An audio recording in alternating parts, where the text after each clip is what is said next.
The pathway of challenge is the very first pathway in your Gene Keys profile.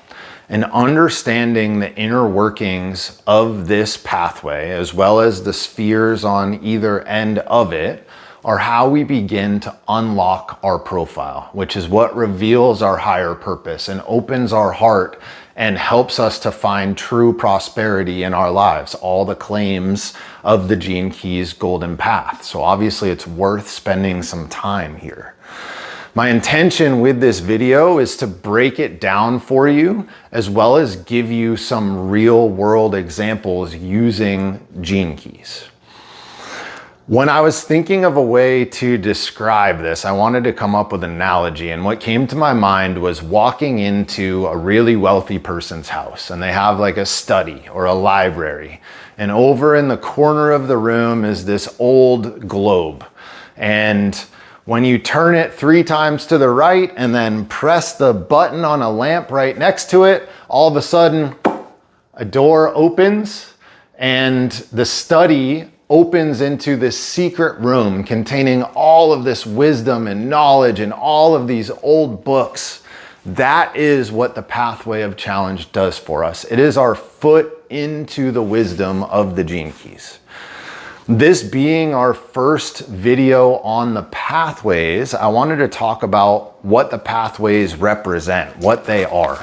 So when you look at your Gene Keys profile, you've got essentially 2 things. You've got spheres and you've got pathways.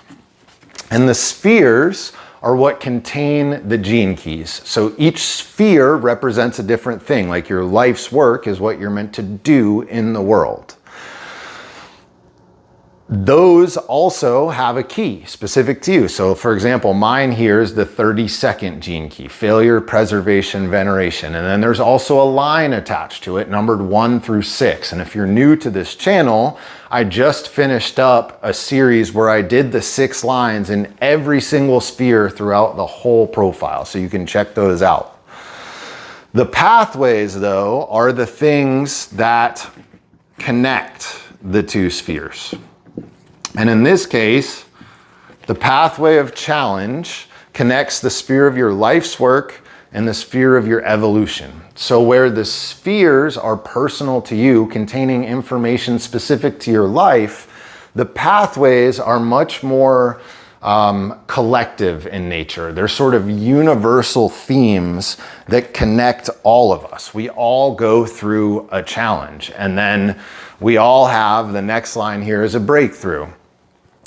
And so this first pathway, the pathway of challenge, is how you handle difficult things that come into your life, as the name suggests.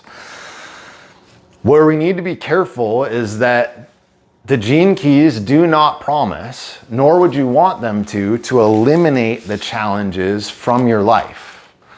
Instead, what they do is give us an opportunity to respond to those challenges that show up a little bit differently. So in the past, if somebody cut you off in traffic, you might have gotten all road ragey and chased them down and caused mayhem for yourself and that other person and God knows how many other people on the street.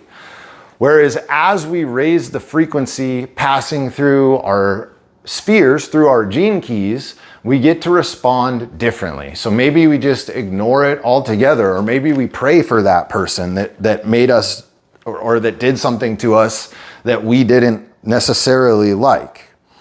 So you have the choice. Do you want to be the victim, or do you want to see the things that happen to you as an opportunity to show up differently, to grow? And that takes a total shift in how we see the world. Because if I believe that the universe is out to harm me, if I believe that I am all alone, that things are falling apart, that my life is terrible, that of course nothing good could ever happen to me, then there is no way to believe that the challenges that are showing up in your life are there to serve you. So although the words that I'm saying make this seem really easy, in reality, this is so hard to do because it takes the F word. It takes faith, to see the world with eyes of love. And the gene keys are a system that are designed to help you to see the love in everything you do, in everything that happens to you. So the central premise of the gene keys is that every shadow contains a gift. Notice that I didn't say we get gifts dropped into our lap. The point is that the shadow is the gift. We need to spend time with it and notice it and focus on it. And when we do that, all of a sudden this switch happens and we have a new way of seeing the challenges, the same things that happened to us before, but we're able to react to them in a totally different way.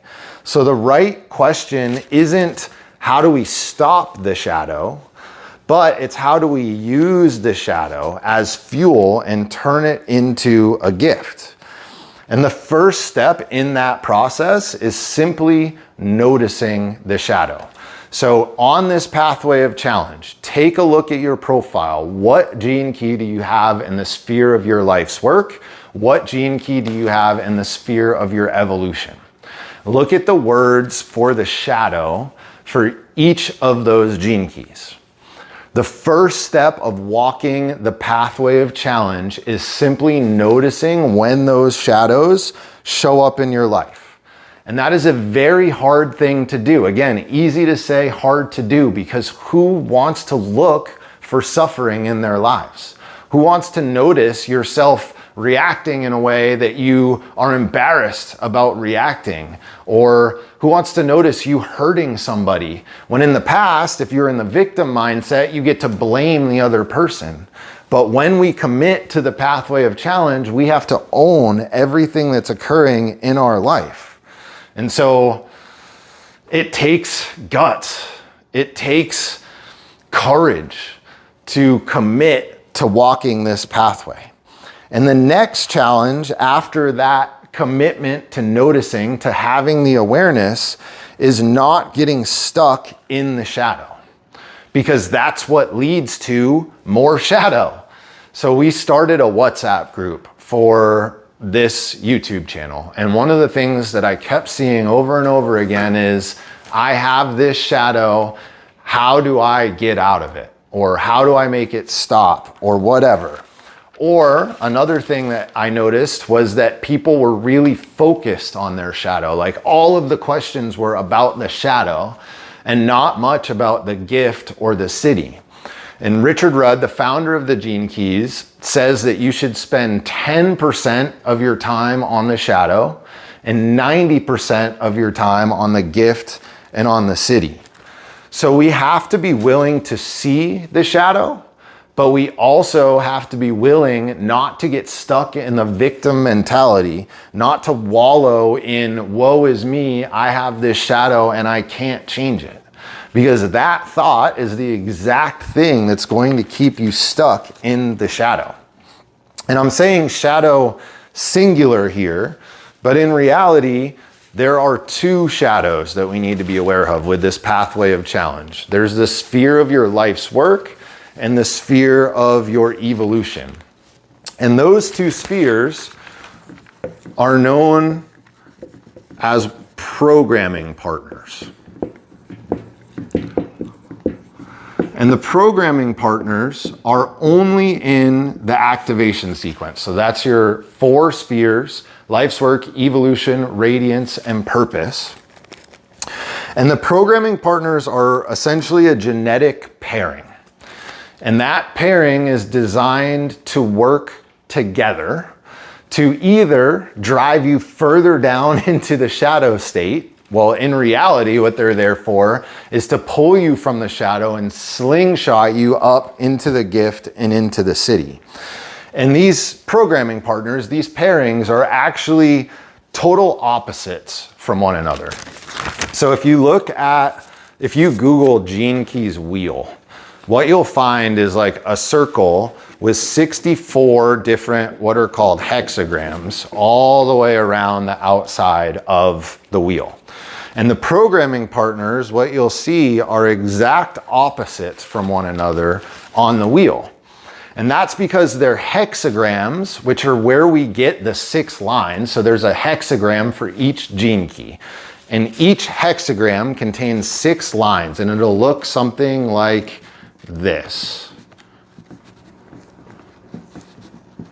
I'm not sure what gene key that is, but it's 6 lines. We've got 2 solid lines, 2 broken lines, a solid line, and a broken line. Now the programming partner to this would be its exact opposite. So it would be 2 broken lines, a solid line, a solid line, a broken line, and a solid line. So that's one on that side, and that's the other on that side. So they are exact opposites. And one of these lines represents the yin force, and the other represents the yang force.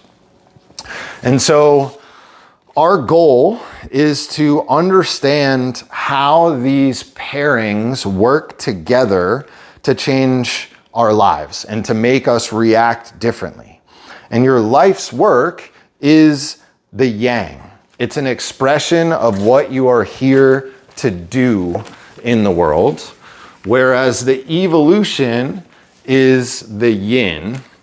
So life's work is yang, evolution is yin. And this is what you are here to do.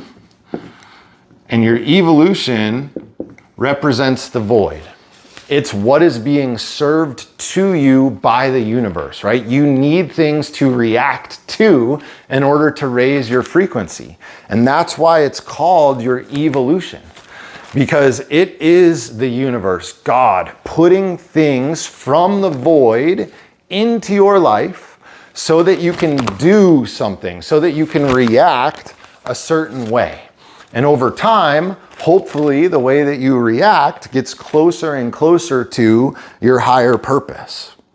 You are continuously presented with new situations, new people, new places, and your life's work is how you handle those things, how you interact with them in the world. And there's a tension that gets created between your life's work and your evolution. And tension seeks resolution. So that tension is actually what makes you take action in your life. So even though we wish that we didn't have challenges, or at least I wish I didn't have challenges sometimes, in reality, we'd be so bored, so fast, we'd never change, we'd never grow, our soul would never get closer to God. And so the tension that you feel is what provides you with energy in order to create new things. So this is how we manifest. This is how we create new businesses, how we meet the person that we're meant to be with for the rest of our lives. And we use words in our life's work, right? Words are how we take the energy that's underneath what we're feeling and bring it into the world. And our words have power. And I want to read you a quick quote right now. The very language about magic seems to be talking as much about writing or art as it is about supernatural events. A grimoire, for example, the book of spells, is simply a fancy way of saying grammar. Indeed, to cast a spell is simply to spell, to manipulate words, to change people's consciousness. And I believe that this is why an artist or a writer is the closest thing in the contemporary world that you are likely to see to a shaman. And that's from a guy named Alan Moore. So it is our words that allow us to walk the pathway of challenge, because that is how we interact with people, places, and things. And that use of words, use of language, and the use of action that coincides with those words is what drives the unlocking of your profile that I described at the beginning of this video. And awareness of the shadow is what starts this opening. And when that is followed, when that awareness is followed as deep as it can go, ultimately that's what leads to awakening. And there are 3 pathways that can totally change your life that are in your Gene Keys profile. And the first one is this pathway of challenge. The second one is the pathway of intelligence, also known at the shadow frequency as the pathway of defense. And then the third is the pathway of initiative. So this first one is from the activation sequence. This second one is from the Venus sequence. And this third one is from the Pearl sequence. So like everything else in the world, this is hologenetic. So this pathway of challenge, although it's called the pathway of intelligence or defense, this could also be called the pathway of challenge. And this could also be called the pathway of challenge, because these are things that we are conscious of, that we need to take specific action in order to unleash a ton of energy. So the pathway of intelligence, for example, is balancing the sphere of our IQ and the sphere of our EQ. So understanding our mind and understanding our heart and our emotions, or feeling our heart and our emotions. And if we have too much mind, if we're too intellectual or too emotional, both of those lead to drama in our lives. So this is all about understanding and balancing and using the spheres on either ends of these pathways. And this pathway of challenge is so important because it is conscious, as I just said. And what that means is you have direct control over this pathway. Compare that with the pathway of core stability, which is unconscious, meaning we do not have direct control. It's a layer deeper than our normal everyday awareness can go. And that doesn't mean that you can't ever get there. It just requires a different awareness to connect to that part. And we can't necessarily influence the gene keys in those spheres, being in the activation sequence, the sphere of radiance and the sphere of purpose. But we do have direct and conscious control over the sphere of life's work and the sphere of evolution. And those other pathways that I listed, that's the same for those as well. The 2 gene keys on either side are in our conscious control.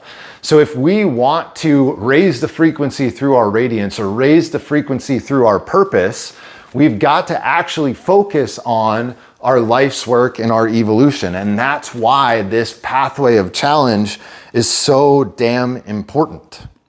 So that is sort of a broad understanding of the pathway of challenge. Now I'm going to get into a specific example of how all of this works. So I'm going to use the 32nd gene key in the sphere of my life's work, and I'm going to use the 42nd gene key in the sphere of evolution. And these are 2 actual programming partners. In fact, these are the gene keys that I have in my profile. Now, if you don't have these exact keys, most of you will not, that really doesn't matter.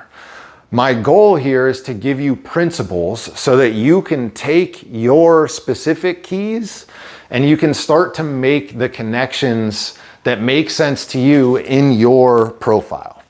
So the 32nd gene key is failure at the shadow, preservation at the gift, and veneration at the city. And the 42nd shadow here, we've got expectation at the shadow, detachment is the gift, and celebration is the city. So if you remember, what I said is the programming partners are exact opposites, but they work together to drive you further into the shadow or further into the gift. So as you are contemplating your specific gene keys on either side of the pathway of challenge, it's important that you think of the keys and the pathway as one giant energy field. Don't think of this independent of this. That is not the case in the Venus sequence and in the Pearl sequence for clarity. That is the case here in the activation sequence. Now, failure is essentially a panic that drives the behavior that we have in our life, right? It's a deep fear of not existing that essentially permeates our world view. It's like a way of seeing the world that I am worried all the time that something is going to go wrong. An expectation is an inability to let go. It's thinking that something is going to go a certain way, and when it doesn't go that way, we fall apart because we expected something different. We plan for things to work out, and then they don't work out. So if things don't go as we expect, we perceive that we failed, that we had a failure. Or it can also go the other way around. We fail, and because of that failure, we have certain expectations on how the world works. And because we have those expectations, it narrows our field of view, it narrows our focus. And so we can't see any potential gifts that are going to come from that failure. So it doesn't matter which one leads, both of these are going to spiral us downward. There's a story of an Olympic athlete or someone who is trying to qualify for the Olympics, a swimmer. And before the day of his competition, he was walking down the stairs and blew out his knee.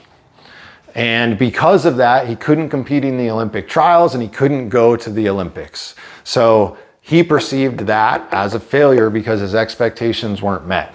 Fast forward the next day, he's in the hospital, and the nurse that's taking care of them is this beautiful, lovely woman, and they strike up a conversation, and that conversation continues, and they end up getting married. So although he didn't qualify for the Olympics, he did meet the love of his life. And so that moves us into the gift frequency, because if we can have some detachment, if I can detach from the outcome, then I get to choose what I preserve from whatever experience I had. So detachment is what allows us to stop the panic that I was describing earlier. And it's what allows us to, instead of trying to constantly avoid failure, taking every action in our life to avoid a negative outcome, instead it allows us to focus all that panic, all that worried energy onto what we want to preserve, what we think is important for the world. Or in the context of a perceived failure, we can look back and we can assess or journal about that outcome, and we can decide what are the learnings that I want to bring forward along with me. So the only way that we can stop this perceived failure is to detach. And when we are able to detach, we get to decide what we want to preserve. So I'm literally just making my way back and forth through these keys. And that's what I mean in that they play off one another. At the city, with these programming partners, things get a little bit different because the cities are essentially all different words describing the same thing. So opposed to being opposites, veneration and celebration, they're actually the same word. They become one field. And veneration is just a deep respect for the universe, for God, for how things work, for our ancestors, for the people that have gone before us. And celebration is what comes up when you find that respect, right? There's nothing left to do once you've detached, because you realize that there's nothing you can do. So at that point, life becomes a celebration. We're here, we might as well just enjoy it. And as I'm enjoying it, it tunes me into how beautiful everything is, how much respect everything deserves. And we venerate our ancestors with parties, right? If you think of the 4th of July, which is the Independence Day in the States, a holiday that is coming up here shortly, we celebrate the founding fathers of the United States. We have fireworks, we have barbecues, we do all sorts of crazy stuff because it's out of respect of the people that have gone before us. It's out of respect of the world and how beautiful all of it is. Okay, so those are my programming partners, but hopefully that illustrated how these things can work off of one another. And your job now is to go back to your profile and start thinking about how these shadows, gifts, and cities work opposing one another, but also at the same time, if you look at them as a combined field, drive your frequency up or down. Our next video, we're gonna just stay in order here. So we're gonna go to the pathway of breakthrough, which comes after the sphere of evolution and connects us to the sphere of our radiance. And that's a cool pathway because it takes us from the conscious to the unconscious. And it's called the pathway of breakthrough because that's what happens when we start to work with our life's work and our evolution. When we start to raise the frequency of the pathway of challenge, we have this breakthrough. And the light that is inside of us starts to shine through. All right, thanks guys. Until next time.